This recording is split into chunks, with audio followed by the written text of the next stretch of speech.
Good afternoon, everyone. You're listening to the Inspirational Parent right here on your hometown station, KHTS. I'm your host, Jazmine Urbina, here in the studio with my dad and co-host, Alex Urbina. If you caught the very, very beginning, you heard my dad trying to correct me to make sure I say the Inspirational Parent, our new and improved show. Today, we're going to be talking about what kids say they really need from their parents. So we went ahead and picked out a little bit of a piece from your book that discloses what you call, quote unquote, Tinglish, so teen English, letting us know what it is, kids are really, what they're saying when their parents aren't around. So in the training room, what it really looks like is you open up this space, this energy to create a vulnerable, happy, just soft place where kids, I want to say magically, but I know you put in a lot of work, a lot of effort, but it seems like they just magically start to open up and start saying things that I bet their parents would just be shocked, completely shocked to hear. So you went ahead and put some of those top things in your book to let parents know this is what your kids mean when they're showing you these signs. Yeah, for the last 20 plus years in this very safe, vulnerable space called the training room, where teens get a chance to reflect deeply within themselves, to try to find the words to articulate how they feel about their parents, or putting words to their frustrations, or trying to figure out how to say what they want to say, either to their parents or at least to someone they trust, like a coach or a therapist or a confidant. And in the training room, something magically does happen, and that's that the kids have enough courage to reflect deeply within themselves, and they really struggle to find the words to share out loud some of their frustrations that they have with their parents, or some of the things that they need from their parents that they're not getting.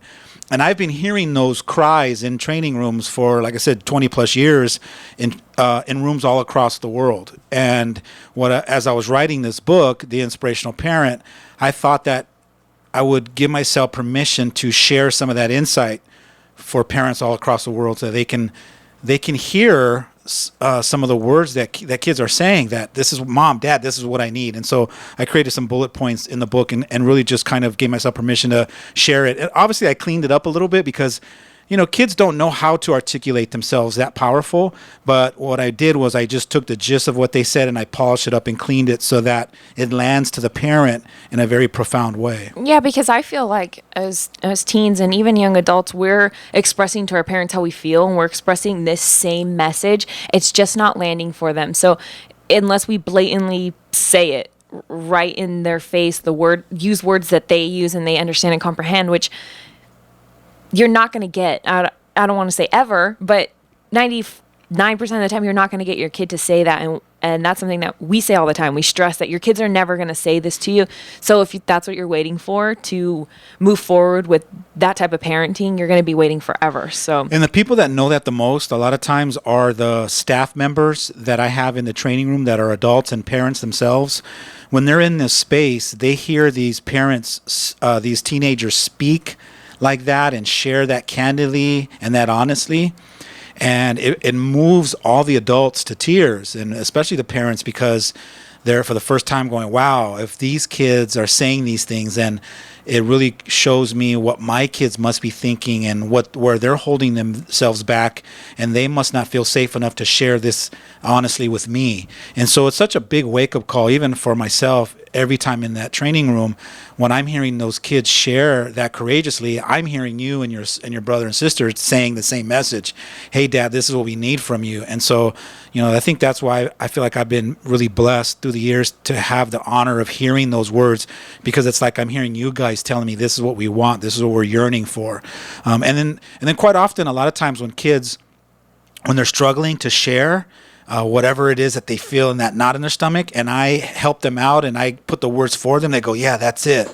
That's exactly what I want to say, or that's exactly how I feel.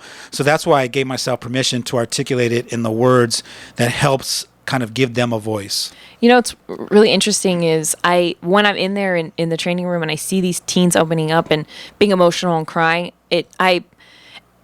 there's a special place in my heart for them because I've been there before, and I'm most of the time currently in situations that they're in. So I really feel for them. And it's really interesting to see the staff, who are usually parents themselves, like you said, kind of jump in and it's like each staff member like grabs a kid and identifies them like son. as their own That's kid. my nephew. Yeah, so it's really interesting to see that process. And then when we have, our little debrief session at the end to say, hey, this is what I noticed, this is what we could do better, our little ritual at the end, almost always someone will say, this kid is so special. And, they all pick out like a couple kids where they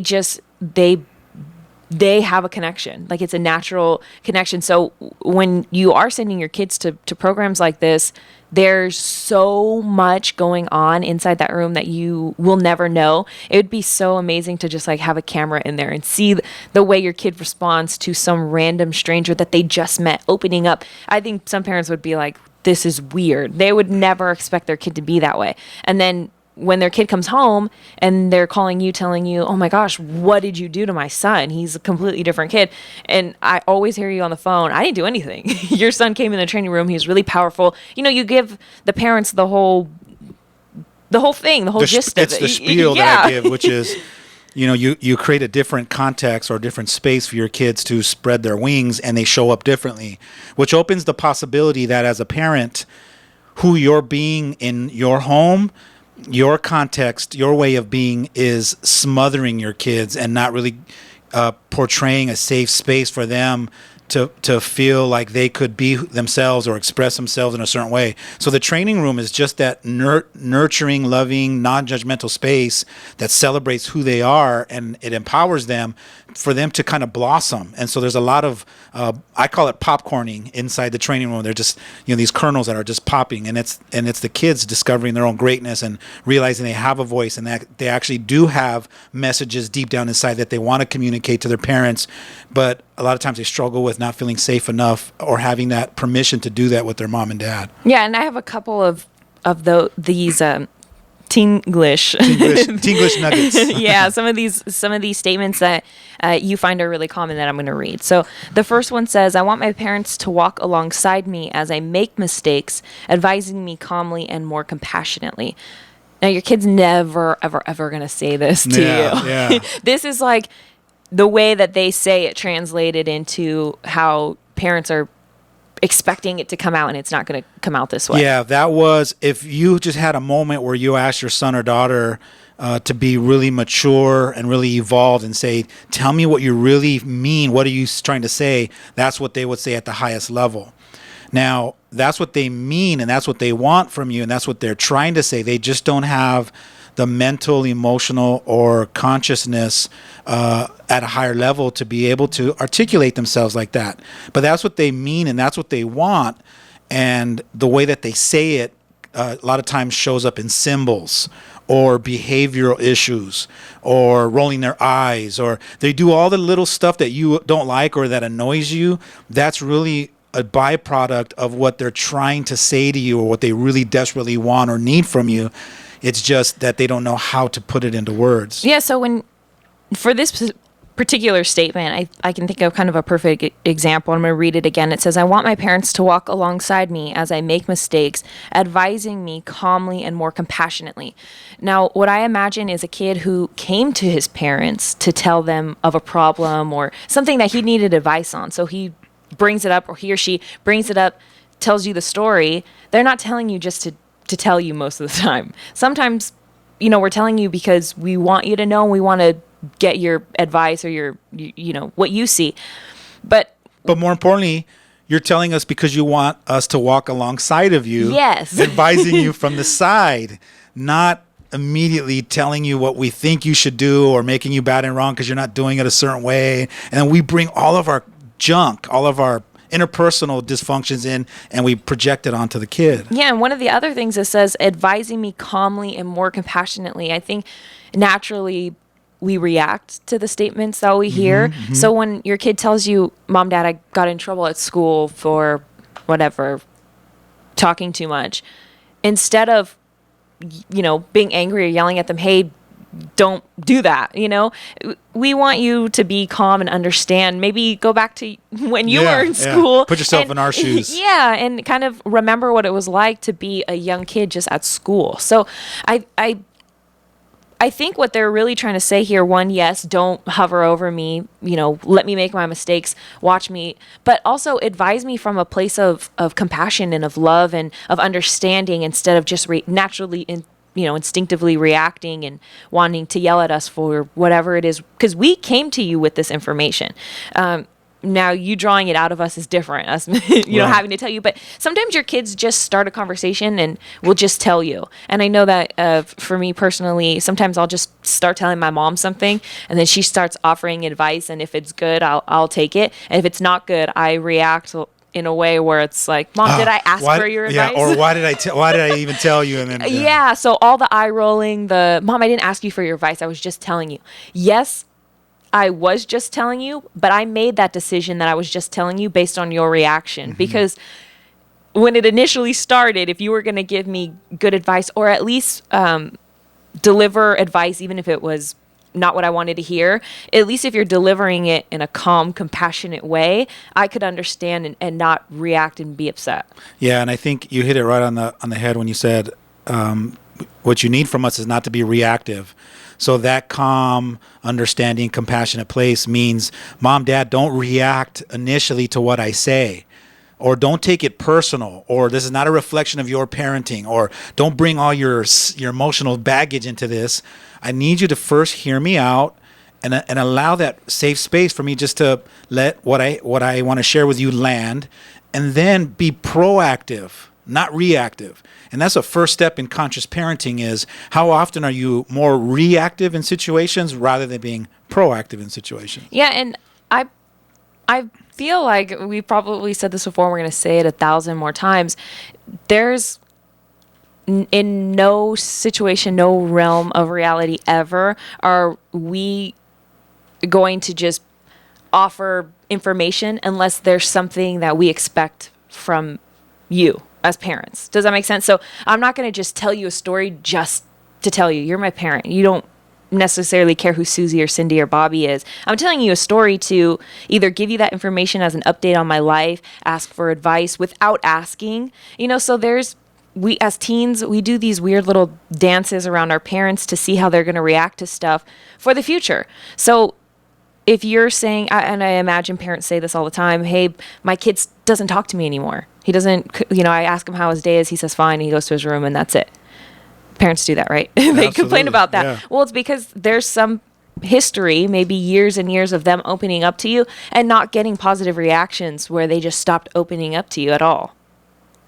I get it. You're speaking to the choir. And a lot of times when I try to tell the parent that for the very first time, a lot of times I'll reserve the right not to say that the very first time unless I'm asked certain questions that now it forces me to tell them that. It's really delicate for me to explain that to a parent because they don't want to hear that. They don't want to have to look at, wow, maybe something happened a long time ago that was a chronic issue where my kids kept finding more evidence and validation that, see, one more time I can't tell my mom because she overreacts. Or, they think that little Johnny or Timmy just all of a sudden just, started hiding out in his or her room just in a blink of an eye. And that's not necessarily the case. It usually happens over a long period of time of either you not giving them what they need, showing up in a certain way that makes them feel safe and comfortable and trust you enough to be able to share, and then you get that 360. But it seems like parents are always shocked at that point. So I'm going to read the next one, and we kind of mentioned it in the first one. It says, I want my parents to understand how hard it might be for me to put themselves in my shoes without getting angry or upset. So we kind of touched on that one a little bit, but I think the whole point of being a teenager is to kind of have your own experiences and your own secrets, even sometimes that your parents aren't going to know about. When you're a kid, your parents are hovering and they're all over, and that's fine. But when you're a teenager, there's not stuff that you're going to necessarily always tell your parents. So the understanding that it's hard for me, I think at least with like my mom, for example, if she doesn't understand it, she doesn't understand it. She doesn't get it. She needs to understand the whole concept, wrap her mind around it before she can go, okay, I understand that's tough. I'll give you your space. So I don't really know what advice or what parents need to hear to understand that you don't need to understand right away. Maybe in a couple of days or a couple of months or even never. You don't necessarily need to know what's going on in that situation as long as, they're okay, obviously. Well, the advice I would give is that as a mom or dad, your job is not to fix your kids' problems or them. And that's sometimes a very challenging pill to swallow, because as parents, we love our kids so much, we don't want them to suffer or go through heartache or heartbreak the way that we went through or experienced pain. So we try to get in there and save them from that. And that's not necessarily, one, what they want, what they need, because it robs them from the experience of figuring out how to navigate their own life, decide for themselves that they're competent and they can solve their own problems. So we just kind of jump in there and we enable our kids from learning these life lessons that are so powerful. So the takeaway and the tip is, your job as a parent is to not fix their problems. So give yourself permission to practice not fixing it. And by not fixing it means you don't necessarily have to understand it. When your son or daughter comes to you, what you can offer them instead of fixing it or a solution is offer them compassion, offer them, the art of understanding. And so this brings up a great question. A lot of times people don't understand what understanding means. Sometimes when we think of understanding, that we have to see it the way you see it. And that's not necessarily the case. Understanding can just be, I too know what it feels like to be where you're at. And so because I felt that before, I understand what you're going through, or I understand what you're feeling. And that's what kids need, is for you to mirror back to them that you understand what they're going through, period. Not try to understand the solution so that it makes sense to you for you to figure out how to solve the problem. That's not what they need.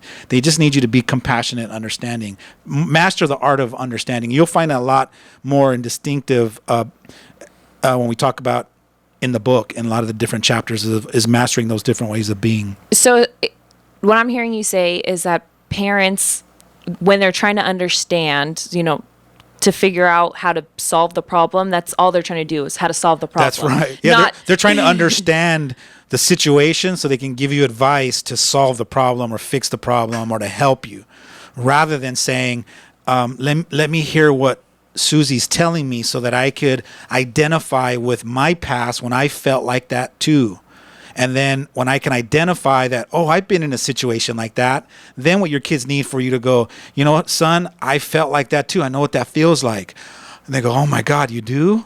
And you just gave them the biggest gift. But we don't focus on that. We don't focus on mastering the art of understanding what they're feeling or what they're going through. We're trying to understand the problem so that we can fix it. And we got it backwards. Okay. So that also, when you were just saying that, it reminded me of Feel, Felt, Found. That's right. Which I don't explain very well, so I'm going to let you explain it. Feel, Felt, Found is a great tool that I learned actually in a sales seminar. It was a sales technique, but I learned how powerful that technique actually is when it comes to being a life coach.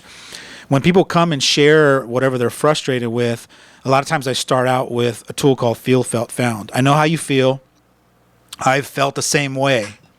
And what I found out in that process is, if I trust myself and I come from love, or if I surrender the fear, then I normally come out of it on the other end in a powerful way. So the Feel, Felt, Found. So feel is, I know how you feel. You're letting them know that you too have been there and that you've also felt it. So now they don't feel like they're alone. They feel like you and them have something in common. Now they feel safe. And then by saying what I found out is, I'm sharing the little golden nugget that I learned. So everything is... It's like giving advice without... That's right. That's right. I'm giving you the advice from my perspective of what I learned. And it's not being projected onto you like, this is what you should do. And it's not as harsh. It's real soft and it's real subtle. And it's more about, it's a powerful way to give advice from my perspective and from my life experience, not something that I'm telling you should do. And quite often, that's how kids hear their parents. Even though their parents have good intentions to give them advice, and all parents know this, where they found themselves trying to help the kid, and the kid goes, Mom, I don't know why I tell you, you're always trying to, fix my problems, and they walk off, and then the parent's stuck going, what did I say?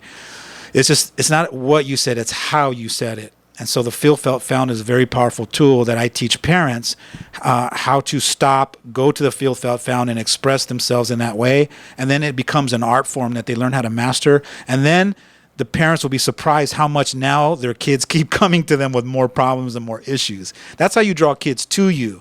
The way that you repel them is to not offer it up in that way. Yeah, I can say personally, one of my biggest pet peeves, I don't know where it came from. I don't know if maybe it was from my parents, my friends, but my biggest pet peeve is when somebody says, you should do this, or I don't know why, but that word drives me nuts. It pushes a button in the neck, and then you get the rubber neck. Oh, no, you didn't tell me what I should be doing. Yeah, no, it pushes a button in my eyes, and then they go rolling all over like crazy. Rolling. Yeah, there's a button here, and there's a button in the eyes that rolls. The word should is like... It's a trigger. All of a sudden, it is a trigger for me. Don't tell me what I should or shouldn't be doing. I don't care if you're my... Yeah, and that's why I'm trying to figure out, because I have that issue in like all my relations. 100% of my relationships, if somebody says, you should do this, it's like automatically turns me off to everything you're saying after those I words. can't even hear. All I'm hearing now is wah, wah, wah, wah. It's like when somebody says, I'm sorry, but... Yeah. And then And then if you're the type of person that says you should be doing this, and you don't have a good track history, or you don't do it yourself, and I don't see you doing it, you're the worst person to tell me what I should or shouldn't be doing. However, if you offered the feel, felt, found, I know how you feel. I felt the same way. What I found out is when I find myself in those situations, what usually works for me is this. Now it's more subtle. You're more now giving an observation, and you're sharing a little hidden secret that you've discovered that I can look at to see if I want to take that advice or not, rather than saying you should. If I'm saying you should, it's almost like I'm shoving it down your throat, rather than just pulling out of my back pocket and go, hey, this is what I've discovered about myself. Yeah, I find that even the word in general is such a trigger for me, that people who do have that part of their life together, or really should be offering me that advice, I still don't hear it, because the word is just such a turn off for me, everything. So if you're wondering, I'm pretty sure that's a big deal for your kids too, or your girlfriends or your wives, or I don't know if it's a girl thing or not, but even me, and it's crazy because you're the one that's sharing this, and then more than anyone listening on the radio or on Facebook or any video feed, I need to hear this more than anybody because you're my daughter. So that's great advice and stuff that I need to take in and put in my little magic black book, because those are little hidden secrets that are gonna help me be a better and more effective father for you. So yeah, we have a few more statements to go over when we get back from the break. Stay tuned for more of the Inspirational Parent right here on your hometown station, KHTS.